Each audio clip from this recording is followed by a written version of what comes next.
Well, hello, good afternoon, everybody. Welcome back. Jiu-Jitsu 2000 here today. I hope you guys are doing wonderful.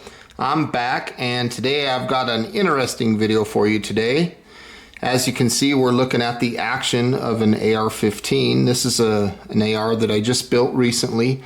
And looking inside, you can see the bolt carrier group in there. And in this video, I want to talk about a problem that I've been having, and I'm also going to show you that solution.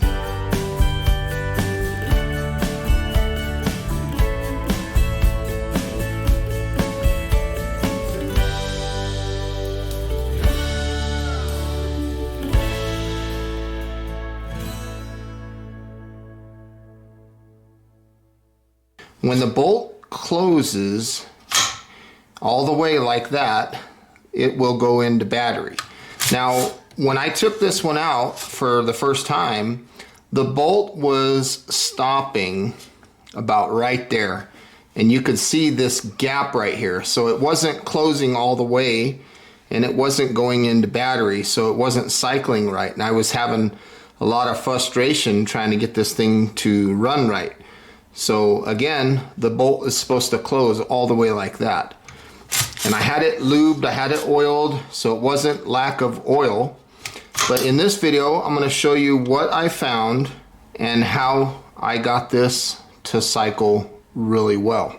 So we're going to start by removing this rear takedown pin, just like that. And we will allow the frame to come apart. And we'll pull the complete bolt assembly out of the rifle. So we're going to take this over to the bench and I'll show you what I did. Okay, right now we're looking at the complete bolt carrier assembly. So I'm going to start by taking this little pin out, just like that. You can see that it's a kind of a cotter pin. So that's what we got right there. So we'll take that piece out. The next thing that we'll do is we'll just bang this thing downward and the firing pin will fall out. Okay, so we got the firing pin and we got the retainer. And now what I need to do is I need to turn this little block right here so that it's the lengthwise is going to be parallel with the bolt. So something like that.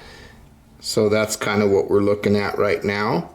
I'm going to use the firing pin. I'm going to very gently push and lift this piece up so that I can pull that piece out.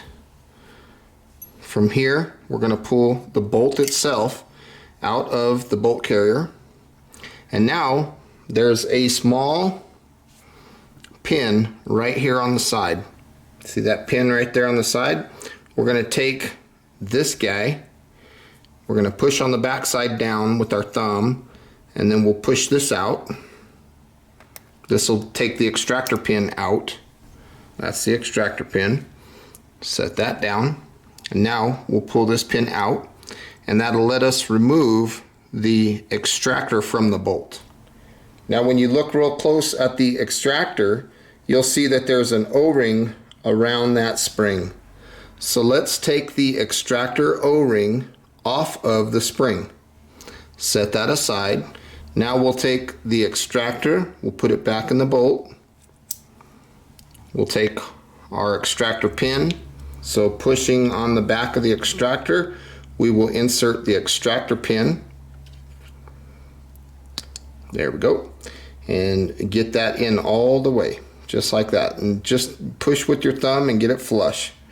So from here, we'll insert the bolt with the extractor facing myself, or to the right if you're looking at it like this with the gas tube on the top. You want the extractor on the side that the bolt is, that the rounds are going to come out of the firearm. So we'll push this in a little bit, and if you look inside, you'll see there's a little hole right there. That hole in the bolt is where this pin goes, remember? So we're going to drop this right down inside of that hole, and you got to get your bolt in the right spot to do it. You don't have to force anything, everything should just fall into place. Now we'll turn this like that. The reason we need to turn that is so that it will allow the firing pin to be dropped inside. So we're going to drop the firing pin just like so. And you saw how the firing pin went right down into place. Now we'll take this pin and we'll pop that right back in. And that's what we need to do. We're removing the extractor O-ring. Okay, we're back at the rifle.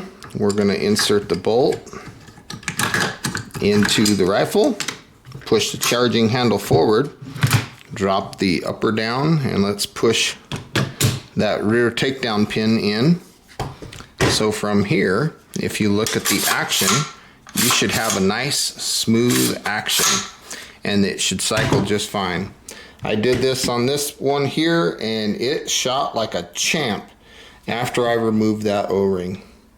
Now the idea is to get everything kind of broke in and run it for a while, maybe put a few hundred rounds downrange, and then if you feel like putting that O-ring back into place and see if it starts jamming up again or if it continues to work good. And as you can see, my bolt is very lightly oiled. You don't want to over oil these. Well folks, I want to say thank you for joining me today on this video. I hope you got some good useful information out of it. As always, please feel free to leave your comments down below, like this video, share this video, and until next time, have a beautiful day, and I hope your bolt operates really well. Bye for now.